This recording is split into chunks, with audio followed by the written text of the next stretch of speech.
자, 우리 크게 한번 따라해 보겠습니다. 힘써 기도하고 함께 가는 교회. 기도하는 것 중요합니다. 그러나 힘써 기도하고 가는 것도 중요하죠. 그러나 함께 가는 것 참 중요합니다. 힘써 기도하고 함께 가는 교회, 2019년도 저희 교회의 표로 기도하는 중에 정했습니다. 곰곰이 생각해 볼 때에 함께 가는 것은 맞기는 맞는데 우리가 왜 지금까지 함께 가지 못했을까? 그 원인이 무엇일까? 오늘 본문에서 계속해서 언급될 베드로의 그 모습을 통해서 그 원인을 한번 찾아보겠습니다. 도무지 원인이 무엇인지, 원인은 분명히 있는데 원인을 찾지 못하니까 문제를 해결하지 못한 채 살아갑니다. 그 원인이 무엇인지 말씀의 교훈을 통해서 한번 찾아보고 다시 한번 오늘 성령께서 우리에게 주시는 말씀의 교훈을 다시 한번 되새기시면서 정말로 힘써 바로 함께 갈 수 있는, 힘써 기도하고 함께 갈 수 있는 2019년도에 바로 연희교회 저와 여러분 우리 모두 되기를 주님의 이름으로 축원합니다. 주님의 이름으로 축원합니다. 베드로가 이렇게 큰 소리를 칩니다. 너희가 이제 나를 다 버리고 도망갈 거야. 아닙니다. 주님이 오게 가면은 저도 오게 가겠습니다. 주님이 죽는 데까지 저도 따라가겠습니다. 아무런 일이 없을 때에, 모든 분위기가 예수님께 기울어질 때에 한 이야기였습니다. 그러나 예수님께서 성만찬을 마치신 이후에 겟세마네 기도 동산에 올라가셔서 예수님께서 특별히 다른 때와는 달리 베드로와 야고보와 요한 기도의 3인방에게 신신당부를 하시는데 그 모습이 평상시의 모습과는 다릅니다. 왜냐하면 예수님께서 기록된 말씀처럼 그 마음이 심히 괴롭고 아팠기 때문에 예수님께서 그렇게 말씀합니다. 너희가 나와 함께 깨어 있어라. 깨어 있으라는 얘기는 뭡니까?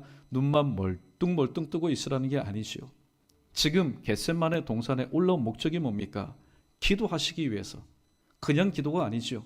이제 만 하루도 되지 않는 몇 시간 뒤에 일어날 그 구속의 역사를 이루시기 위한 십자가를 지시기 전에 기도하시기 위해서 올라오셨습니다. 제자들아, 나도 아버지 하나님께 기도하지만은 너희도 나의 이 기도의 사역 가운데 동력이 되었으면 좋겠다. 예수님께서 말씀하시고 왔습니다. 제자들이 쿨쿨 잡니다. 그때 예수님께서 하신 말씀이 뭡니까? 시험에 들지 않게 깨어 있어 기도하라. 그리고 가셔서 기도하시고 또 오셨건만 역시 제자들은 예수님께서 일전에 하신 말씀, 내가 제사장들에게 대제사장들에게 고난을 받고 십자가에 못 박혀 죽게 될 것이다. 그리고 3일 만에 부활하게 될 것이다. 마지막 말씀에는 초점을 맞추지 않고 앞에 있는 말씀, 중간에 있는 말씀에만 비중을 두고 또 살다 보니 그 마음 가운데 슬픔이 있었습니다. 그래서 슬픔에 연하여 피곤함과 더불어 졸기 시작합니다. 자고 있습니다. 세 번째, 예수님이 오셨을 때에 이제는 좀 깨어서 나와 함께 기도하려는가. 그러나 예수님의 기대는 어긋났습니다. 여전히 깊은 잠 가운데 빠져 있었던 베드로와 야고보와 그리고 요한에게 주님께서 이렇게 말씀합니다. 오늘 본문 말씀 26장 46절, 일어나라, 함께 가자. 보라, 나를 파는 자들이 가까이 왔다. 일어나라. 양떼니까 목자의 음성을 들었겠지요. 깊이 잠이 들었지만은 주님께서 우리를 깨우시는갑다. 일어납니다. 그러나 두 번째 말씀에는 순종할 수가 없었습니다. 함께 가자. 예전에는 기적이 있는 장소, 또 이적이 있는 장소, 병자가 있는 곳, 슬픔이 있는 곳, 예수님께서 함께 가자 할 때에 한 번도 불순종한 적이 없었던 제자들입니다. 하나님의 함께하심을 믿었기 때문에. 그러나 그날만큼은 일어나라는 말씀에는 순종하여 일어났지만은 함께 가자라는 그 말씀에 결코 순종할 수가 없었습니다. 왜 그랬을까요? 바로 예수님께서 몇 시간 전에 땀이 흐르는 핏방울같이 말 그대로 진흙을 다 쏟아내시면서까지 하나님 앞에 기도하시는 그 시간에 제자들은 힘써 기도하지 못하였기 때문입니다. 이게 바로 원인입니다. 함께하지 못하는 것, 주님과도 함께하지 못하고 하나님의 뜻대로 부르심을 입은 성도들과도 한마음 되어서 함께하지 못하는 이유는 무엇일까요? 내가 건강이 약하여서, 내가 물질이 없어서, 내가 바쁜 나의 삶으로 인해서, 물론 부수적인 이유는 될 수 있습니다. 그러나 근본적인 이유는 뭡니까? 함께 힘써 기도하지 못한 연고로 인해서 주님과 함께 온 교회와 함께 한 뜻이 되어서 나갈 수 없다는 사실을 성경은 우리에게 말씀하고 있습니다. 첫 번째 우리에게 주시는 교훈입니다. 그러면 우리가 힘써 기도해야 되는데 기도는 뭐냐? 기도는 모든 사역의 최우선순위라는 사실을 우리는 분명히 깨달아야 됩니다. 기도는 하나님의 자녀가, 하나님의 백성이 아버지이신 만왕의 왕이신 하나님의 도움을 구하는 신앙적인 행위입니다. 믿지 않는 사람들은 여러 가지 어려운 일을 당했을 때에 발품을 팝니다. 또 그동안에 대인관계에 맺어놓은 그 관계를 통해서 내가 좀 도움을 얻으려나 전화합니다. 편지합니다. 이메일을 보냅니다. 여기저기 찾아다닙니다. 그러나 우리는 최소한 우리가 당한 이 모든 문제를 해결하기 위해서는 주님께서 우리에게 가르쳐 주신 말씀대로 하면 되는데, 오늘 아이러니컬하게도 하나님을 믿고 예수 그리스도의 은혜 가운데서 살아가는 그리스도인들, 성도들이 주님께서는 우리에게 가장 쉬운 방법을 가르쳐 주셨는데 정작 교회는 가장 어려운 여러 가지 방법을 통해서 그 문제를 해결하려고 한다라는 사실입니다. 마가복음 9장 29절에서 주님이 이렇게 말씀합니다. 쑥스러워서 예수님께 주님, 우리는 왜 고치지 못했습니까? 왜 우리는 쫓아내지 못했습니까? 그렇게 예수님께 물어보는 제자를 향해서 예수님은 기도에는 이런 유가 나갈 수가 없다, 그렇게 말씀하셨습니다. 기도는 하나님의 자녀가 하나님의 도우심을 구하는 신앙적인 행위입니다. 이를 삶 가운데 적용한 사람들이 참 많습니다. 역대하 20장에 보면은 여호사밧 모압과 암몬 족속들이 연합하여서 남주 유다를 쳐들어올 때에 상대가 되지 않습니다. 그러면은 그 자리에서 패함을 당해야 됩니까? 아닙니다. 앞장서신 이 여호사밧 왕이 하나님 앞에 기도합니다. 그 유명한 기도, 우리 크게 한번 따라해 볼까요? 오직 주만 바라보나이다. 네, 오직 주만 바라봅니다. 이 모든 것은 주님께 있습니다. 그 기도를 들으시고 하나님께서는 전면전을 통해서 싸워서 이긴 것이 아니라 그 연합군 안에서 내분을 일으켜서 바로 이 전쟁을 승리하도록 하셨습니다. 스가랴 8장에 보면은 이 에스라 선지자, 에스라 학사 겸 선지자인 이 에스라가 하나님 앞에 기도합니다. 하나님, 오늘도 우리의 길과 우리와 우리의 어린 자녀들에게 평탄한 길을 허락해 주십시오. 바벨론에서 포로 생활을 마치고 예루살렘으로 돌아오는 그 길은 낭만적인 길이 아닙니다. 그 길은 형통한 길이 아닙니다. 온갖 어려움이 도사리고 있는 장도의 길입니다. 하나님의 도심이 필요하였습니다. 에스라는 금식하고 기도하였습니다. 기도한 결과 하나님께서 그 기도를 들으시고 사방의 두려움을 허락해 주셔서 평안하게 안전하게 예루살렘에 도착하도록 하나님께서 인도해 주셨습니다. 열왕기하 20장에 보면은 히스기야가 다른 날과는 달리 눈물 콜물 흘리면서 하나님 앞에 기도합니다. 왜냐하면 그는 죽음의 소식을 바로 이사야 선지자를 통해서 똑똑히 들었기 때문입니다. 하나님, 저에게 생명을 주십시오. 저희가 죽음의 소식을 들었는데 저를 기억해 주십시오. 그럴 때 하나님께서 이 히스기야가 흘린 눈물을 하나님께서 보시고 기도를 들으시고 그에게 15년이라는 생명의 연장을 허락해 주실 뿐만 아니라 당대에는 국난을 당하지 않도록 하나님께서 보호해 주셨다는 말씀이 있습니다. 또한 기도는 하나님의 사역을 감당함에 있어서 바로 시작 전에 조율하는 시간임을 우리는 기억할 수 있어야 됩니다. 우리가 흔히 이야기하는 것처럼 연주할 때의 조율은요, 연주하다가 조율하는 그런 어리석은 연주자는 없습니다. 피아노든 바이올린이든 항상 연주하기 전에 이 음이 맞는가, 혹시 어디에 문제는 있지 않았는가 연주 전에 조율을 합니다. 아름다운 연주를 위해서. 성공적인 사역을 위해서는 항상 사역 이전에, 하루의 사역 이전에 기도를 통해서 조율하는 그런 모습이, 그런 지혜가 우리에게 필요합니다. 이를 앞장서서 보이신 분이 누구이십니까? 마가복음 1장 35절에 보면은 예수께서 새벽 미명에 일찍이 일어나 한적한 곳에 가셔서 하나님 아버지께 기도하셨다라는 내용이 있습니다. 그날도 하나님께서 맡기신 사역이 있었을 겁니다. 그 사역을 감당하기 전에 완전한 하나님이시지만 완전한 인간이셨던 예수님도 아버지 하나님의 도우심이 필요하였기 때문에 하나님 앞에 기도하면서 하루의 사역을 철저하게 준비하시고 그 사역 동안에 부어주시는 은혜와 능력을 통해서 사역의 열매를 맺어 하나님께 영광을 돌려드린 겁니다. 또 기도는 하나님과의 관계를 지탱하는 끈이라고 말할 수 있습니다. 병원에 보면은 참 안타까운 분들이 많아요. 스스로의 이 심폐력, 폐활량 가지고는 숨을 쉴 수 없기 때문에 산소호흡기를 끼고 있습니다. 말을 들어보니까 그 산소호흡기를 떼게 되면은 그분은 돌아가시는 겁니다. 스스로 숨을 쉴 수가 없기 때문에. 그러나 우리는 기도하지 않아도 얼마든지 살아갑니다. 한 주도 살아가고 한 달도 살아가고 어떤 이는 기도하지 않음에도 불구하고 1년도 거뜬하게 건강 잃지 않고 살아가는 경우가 많습니다. 우리는 눈에 보이는 건강이 손상될 때에 아하, 내가 잘못되었구나. 그러나 눈에 보이지 않는 우리의 영혼이 오늘 또 시들어가고 피폐해질 때는 그것이 눈에 보이지 않고 그것이 내 마음 가운데 느껴지지 않으니까 무감각하여서 기도 없는 생활을 오늘도 하나님 도움이 없이 살아가고 있습니다.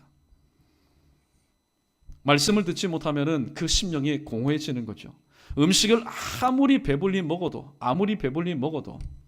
영혼이라는 것은 이 땅에 있는 것으로 채워지는 것이 아니라 하늘로부터 내려오는 양식으로 채워지는 것이기 때문에 하나님의 말씀을 듣지 못하고 잊지 못하고 그 말씀을 묵상하지 못하고 그 말씀을 내 안에 두지 못하면 그 영혼은 공허할 수밖에 없습니다. 또 여러분, 사람이 답답하는 것 왜 그럴까요? 폐쇄공포증이 있어서 답답한 것 아닙니다.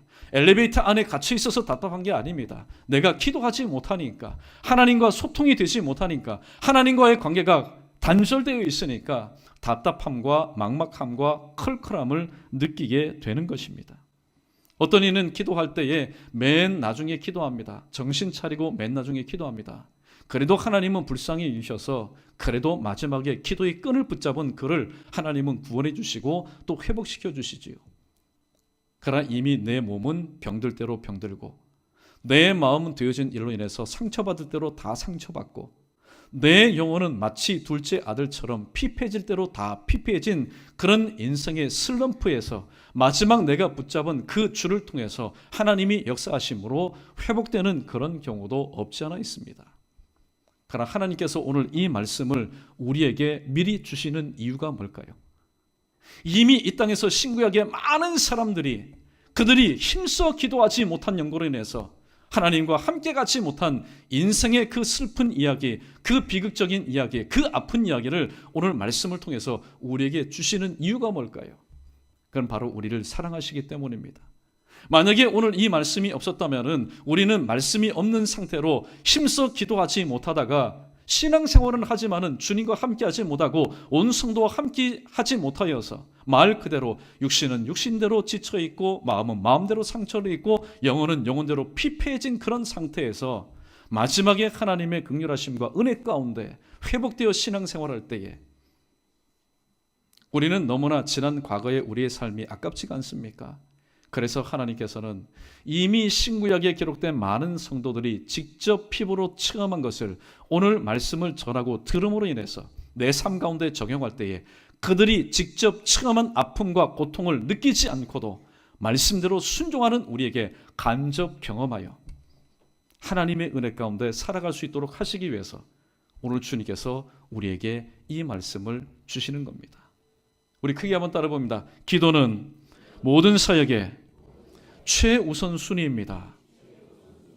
하나님, 오늘 말씀을 들었습니다. 그러나 나의 기도 생활은 모든 사역에 있어서 최우선 순위가 아니라 중간 순위일 때도 있었고 나중 순위일 때도 참 많았습니다. 하나님, 회개합니다. 오늘도 예수님처럼 신고에게 많은 기도의 본을 보여준 그 믿음의 선진들처럼 기도를 나의 모든 사역에 나 살아있는 동안에 하나님의 뜻을 이루기 전에 최우선 순위 삼을 수 있는 그런 지혜와 믿음을 내게 허락해 주옵소서. 그렇게 기도하면서 하나님 맡겨주신 사역을 힘써 감당할 때에 주님과 함께 나갈 수 있는 저 여러분, 우리 모두 되기를 주님의 이름으로 축원합니다.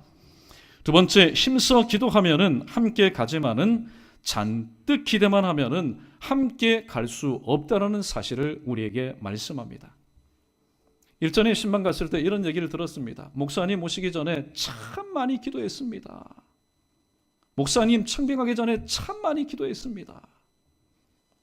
그런데 제가 볼 때에는 청빙 이후에 시간이 지나갈수록 힘써 기도했던 모습은 점점 사라지고 잔뜩 기대만 하는 그런 모습을 제가 보게 되었습니다. 여러분, 목사도 사람입니다. 여러분, 목사를 하나님처럼 생각해서는 안 됩니다.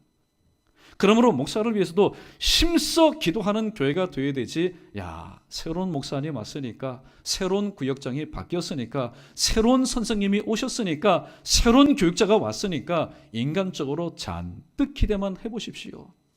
여러분, 어떤 현상이 일어난지 아십니까? 누가복음 22장 61절의 말씀이 우리에게 교훈을 줍니다. 주께서 돌이켜 베드로를 보시니. 어떤 상황입니까? 베드로는 이 일이 있기 전에 평탄할 때에 모든 민심이 주님께 쏠릴 때에 오늘도 기도하지 않고 그 대신 큰 소리를 쳤던 사람이었습니다. 그러나 지금 이 상황은 어떤 상황입니까? 예수님께서 대제사장의 뜰에 갇히셔서 지금 신문 당하시는 그런 장소입니다. 그리고 저녁입니다. 싸늘합니다. 예수님 옷 제대로 걸쳤겠습니까? 그 예수님을 멀찌감치해서 지금 바라보는 이 베드로.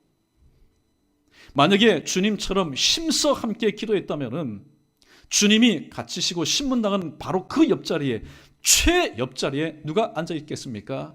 베드로가 예수님을 대변해야 됩니다. 여러분이 지금 신문하는 이 예수 그리스도는 나사렛 목수의 아들이지만은 당신과 우리를 위해서 십자가에 못 박혀 죽으실 우리의 구세주 메시아입니다. 가장 앞장서서 예수님을 대변해야 될 이 베드로. 그러나 그 뜰 안에 들어가지도 않습니다. 뜰 멀찌감치해서 예수님은 지금 벌벌 떨고 있는데 자기 자신은 찬 공기로부터 자기 자신을 보호하기 위해서 불 피워놓은 그 무리 가운데 섞여서 지금 예수님을 멀찌감치해서 보고 있습니다. 아직까지도 무엇이 있다는 겁니까? 이 베드로에게는 예수님에 대한 기대만 남아있다는 겁니다. 예수님께서 한창 인기가 절정에 오르실 때 세베대의 그 아내가 자기 아들들을 향해서 이렇게 청가합니다.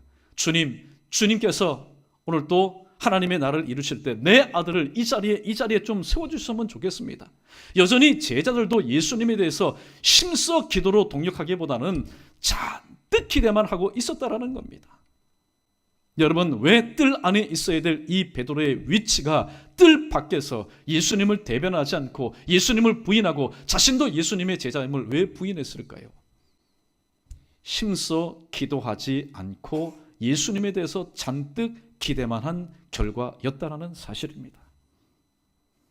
그래서 이 베드로가 나중에 성령의 충만함을 받은 뒤에 오늘 성령의 감동을 통해서 베드로 전후서를 썼는데 그 베드로 전서 4장 7절 말씀에서 이와 같이 두렵고 떨리는 마음으로 하나님의 말씀을 기록했습니다. 우리 베드로전서 4장 7절 말씀 우리 함께 읽어보겠습니다. 시작. 만물의 마지막이 가까이 왔으니 그러므로 너희는 정신을 차리고 근신하여 기도하라. 아멘. 저도 오늘 이 본문 말씀만 읽을 때는 사실 그렇게 마음에 와닿지가 않았습니다. 그러나 마태복음 26장 46절 말씀, 일어나라 함께 가자. 보라 나를 파는 자들이 가까이 왔느니라.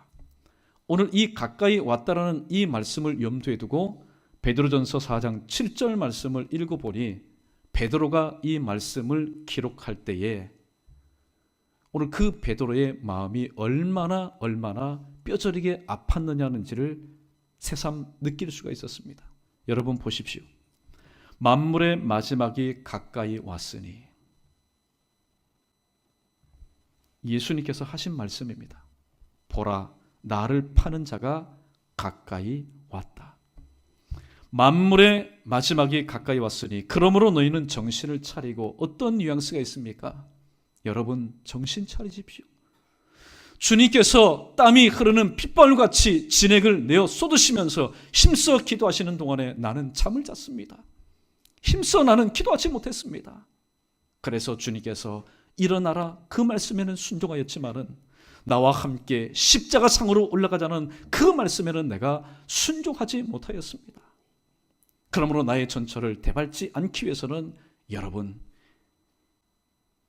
정신을 차리고 근신해서 기도하십시오. 오늘 여러분은 이 말씀이 어떻게 마음에 와닿습니까? 저와 여러분 우리 모두도 마찬가지입니다. 우리라고 다를 것 아무것도 없습니다. 목사라고 다를 것 아무것도 없습니다. 어쩌면 주님은 오늘도 그리스도의 영인 성령으로 인해서 오늘 이 자리에 임재하셔서 우리의 예배를 받으십니다. 때로는 우리가 연약하여서 우리의 빌 바가 무엇인지를 알지 못하는 것까지도 하나님 아버지께 기도하시는데, 이 땅에서는 땀이 흐르는 핏방울 같이 되도록 기도하셨고, 또 이 시간에는 또 주님 우편에, 하나님 우편에서 우리의 빌 바를 알지 못하는 연약함까지도 품으시고 기도하시는데, 오늘도 우리가 기도하지 않는다면, 목사가 기도하지 않는다면, 중직들이 기도하지 않고 주님의 은혜를 받은 자들이 기도하지 않는다면 우리는 결코 일어나라는 주님의 음성을 듣고 일어나기는 하지만은 함께 가자라는 그 말씀에 순종하는 자는 될 수가 없다라는 겁니다. 오늘 본문 46절에 보라 나를 파는 자가 가까이 왔다. 여러분 뉘앙스가 별로 좋지 않습니다. 왜냐하면 거기에는 피가 있는 것이고, 거기에는 아픔이 있는 것이고, 고난이 있는 것이고, 거기에는 죽음과 절망이 있는 것이기 때문입니다. 예언 아닌 예언을 하건대 2019년도도 마찬가지입니다. 우리의 일상생활 가운데 바라건대 푸른 초장과 쉴만한 물가가 1월 1일부터 12월 30일까지 계속된다면 얼마나 해피하겠습니까? 얼마나 여러분 즐겁겠습니까? 또 여러분의 가정도 마찬가지고, 우리의 생업의 현장도 마찬가지고, 세우신 몸된 교회도 마찬가지고, 지금 갈 바를 알지 못하는 바로 이 대한민국도 마찬가지고, 좋은 일만 있으면 얼마나 좋겠습니까? 그러나 잠언 27장 1절 말씀처럼 하루 동안에 무슨 일이 일어날지 못하는 그런 예측 불허의 삶을 살아가야 될 2019년도, 그 현상, 그 팩트, 그 상황만 바라보면은 믿는 우리들도 두려워할 수밖에 없고 근심, 걱정할 수밖에 없습니다. 그러나 주님께서 그렇게 말씀하실 때는 다 이유가 있는 거죠. 함께 가자. 함께 갈 수 있다.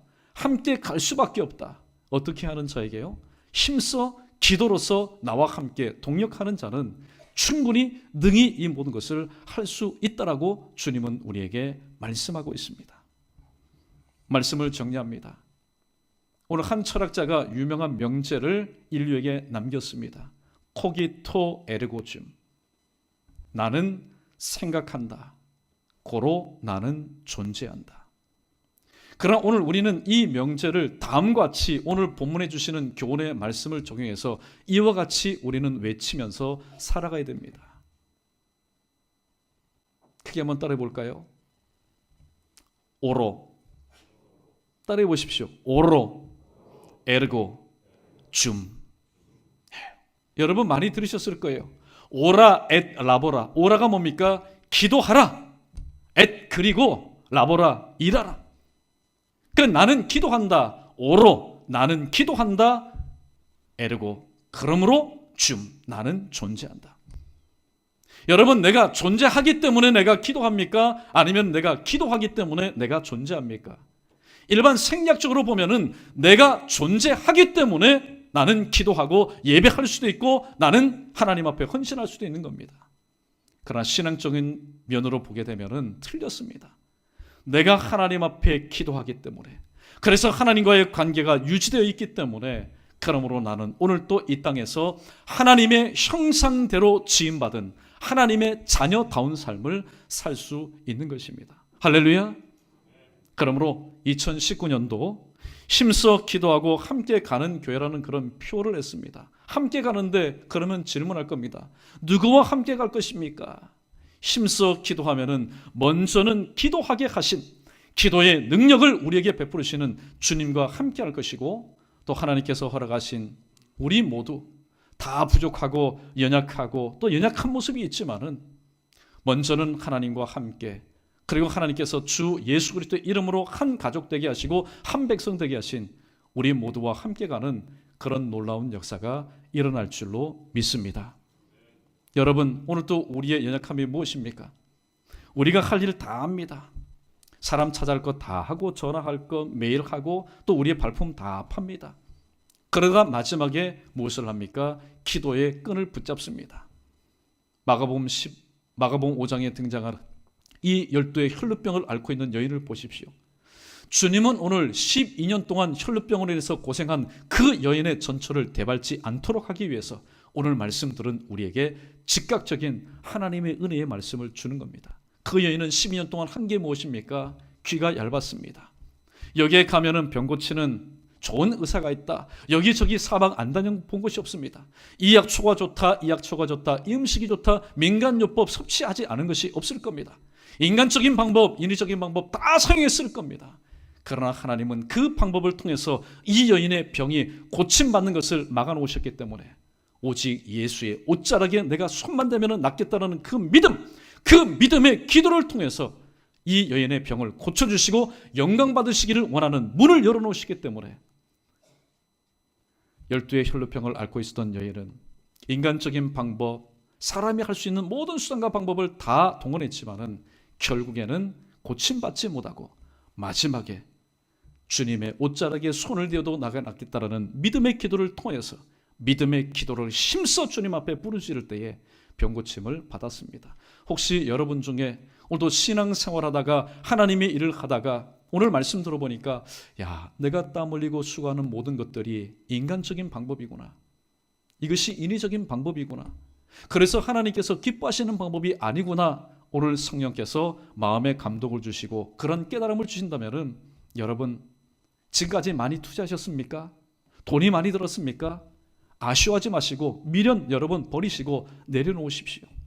그리고 하나님께서 기뻐하시는 방법, 기도 외에는 이런 유가 나갈 수 없다는 이 말씀 붙잡고 오늘 제목의 말씀처럼 힘써 기도하고 또 하나님과 온 성도와 함께 하나님 허락하신 표대를 향해서 심게 나갈 수 있는 오늘 3부 예배에 참여한 저와 여러분 우리 모두 되기를 주님의 이름으로 축원합니다.